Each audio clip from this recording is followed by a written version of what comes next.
Diferente do homem branco, o indígena não se separa em classes sociais. Todos têm os mesmos direitos e recebem o mesmo tratamento. A terra pertence a todos e a caça é dividida igualmente entre os habitantes da tribo. Apenas os instrumentos de trabalho são de propriedade individual.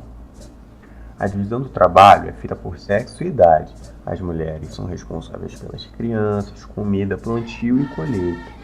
Os homens ficam encarregados da caça, pesca, derrubada de árvores e guerra, os trabalhos mais pesados. Na tribo, o cacique faz o papel de chefe, organiza e orienta os índios.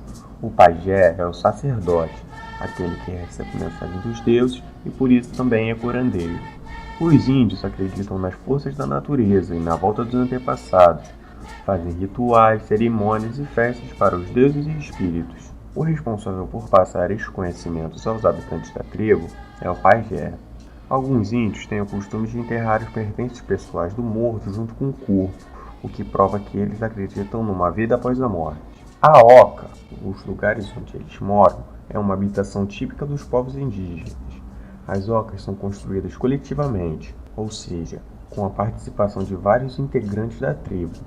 São grandes, podendo chegar a até 40 metros de comprimento. Seu tamanho é justificado, pois várias famílias de índios habitam uma mesma oca. Internamente, esse tipo de habitação não possui divisões. São instaladas na parte interna da oca diversas redes que os índios usam para dormir. A estrutura das ocas são bastante resistentes, pois elas são construídas com a utilização de taquaras e troncos de árvore. A cobertura é feita de folhas de palmeiras ou palha. Uma oca pode durar mais de 20 anos. As ocas não possuem janelas, porém a ventilação ocorre através de portas e dos frisos entre as taquaras da parede. Costumam apresentar de 1 a 3 portas apenas. Uma oca de tamanho grande pode levar de 10 a 15 dias para ser construída, com o trabalho de 20 a 30 índios. Isentos de agrotóxicos e produtos químicos, os índios são muito mais saudáveis e têm uma alimentação baseada em produtos extraídos da natureza. Consomem diariamente frutas, verduras, legumes, raízes, carnes, cereais e castanhas, além de terem intensa atividade física, o que resulta em indivíduos fortes, saudáveis e felizes. Casos de obesidade, estresse e depressão passam longe das tribos. Além de trabalharem, os índios também se divertem. Nas aldeias, eles fazem festas, danças e jogos. Porém, estas formas de divertimento possuem significados religiosos e sociais. Dentre os jogos, por exemplo, destacam-se as lutas.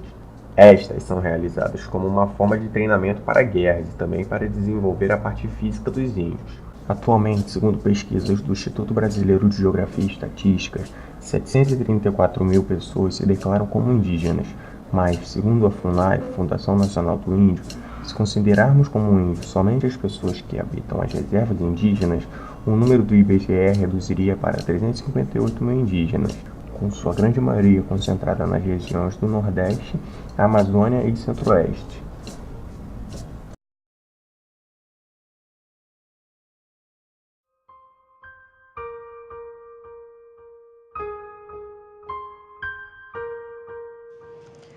O Ministério Público e a Polícia Federal estão investigando a suspeita de ocorrência de um massacre de índios numa tribo isolada na Amazônia. A denúncia surgiu no mês...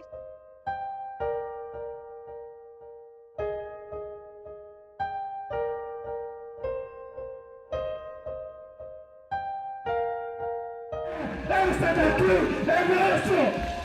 é nossa terra! Mas as próprias pessoas que estão em instâncias de poder, que são como a Câmara dos Deputados, por exemplo, o Congresso Nacional, onde que os deputados levantam lá no palanque, lá, vão lá, falam muito mal da questão indígena, insultam o conflito aqui na região sul. Aqui apenas são as reservas indígenas no Brasil, né? Onde tem uma reserva indígena, tem uma riqueza embaixo dela. Temos que mudar isso daí. Mas nós não temos hoje em dia mais autonomia para mudar isso daí. Entregou-se tanto nossa nação que chegamos a esse ponto. Mas dá para mudar o nosso país. Isso aqui é só reserva indígena. Está faltando quilombolas, é outra brincadeira. Eu fui num quilombola em Eldorado Paulista. Olha, o O afrodescendente mais leve lá pesava 7 arrobas. Não fazem nada. Eu acho que nem para procriadores serve mais. Mais de R$1 bilhão por ano gastado com eles. É o agronegócio, né? A maioria dos donos de terra dentro do Estado brasileiro são parlamentares, são deputados federais, são estaduais, são senadores. Então todo esse povo aí são tudo contrário ao direito indígena, ao direito daquele que vive da terra, que sobrevive da terra, né? Então isso não é só a mídia, mas a mídia, como ela também tem uma repercussão muito grande, geralmente quando ela levanta um tema, ela não ajuda para a gente quebrar o preconceito, ela ajuda a fortalecer ainda mais esse preconceito por parte da sociedade. E a sociedade muitas vezes por desconhecimento e nesses 514 anos ter deixado a história dos povos indígenas do Brasil fora da história brasileira, porque a gente só conhece a história da colonização no Brasil, a gente não conhece a história que os indígenas foram dizimados aqui no nosso país, né? Nós éramos 5 milhões de indígenas no começo, quando foi ocupado o Brasil aqui pelos portugueses, e hoje nós não passamos de 750 mil índios no Brasil, né? Então de 5 milhões para 750 mil, foi muitos povos, muitas etnias foram dizimadas durante todo esse processo para que o Brasil chegasse a hoje essa potência mundial que é, né? Que é a sexta ou a quinta potência mundial, hoje é a economia mundial, né? Então muitos indígenas pagaram com suas vidas, né? Muitos povos foram dizimados. A importância das nossas terras demarcadas é para a nossa sobrevivência, mas em momento nenhum a gente quer conflito com pequenos agricultores e principalmente com a sociedade muito preconceituosa que é a sociedade sul-brasileira, né? Ela é muito preconceituosa. Então não é fácil você ser indigenista hoje no Brasil. O indigenista é inimigo do não índio. A partir da hora que ele assumiu um papel como o defensor da causa indígena, ele se vira inimigo do Estado. Mas é o dia a dia, né?